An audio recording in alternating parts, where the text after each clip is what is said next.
Hey guys, today I'm going to teach you how to make a macadamia key lime pie.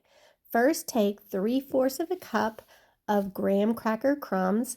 That's half a sleeve if you're going to grind it up yourself. 1/4 of a cup of macadamia nuts. It's always better toasted. Then you're going to add in 2 tablespoons of sugar and 4 tablespoons or half a stick of butter.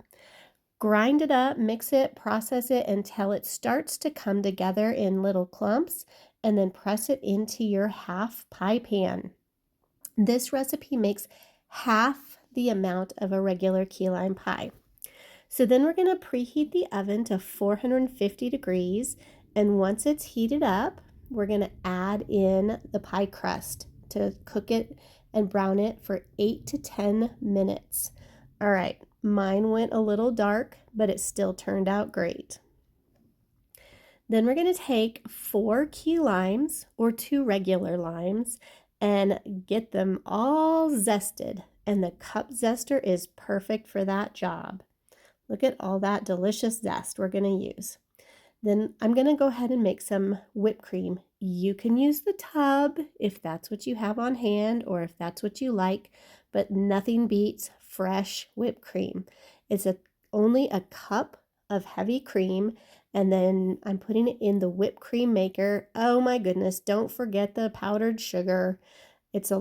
I like it less sweet. My family likes it a little bit sweeter, so this is nice that we can customize. And then you're just going to pump the handle until it starts to become a little bit harder to press. There's a little bit more resistance. And look at that, homemade whipped cream in seconds. Then we're going to add 4 ounces of cream cheese. All of the lemon or the lime zest from those limes. And then half a can of sweetened condensed milk. This is different from evaporated milk.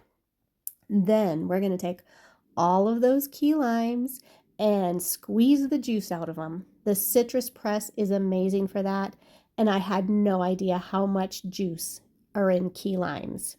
Then mix it all up until everything is combined, and then we're going to add it to a separate bowl because we're going to add in half of that container of homemade whipped cream. If you're using the tub, it's going to be half of the container or 4 ounces. Then scoop it in to your cooled pie crust, your graham cracker crust. Make it nice and smooth and even, and it's going to be so good, you guys. You are not even going to believe this.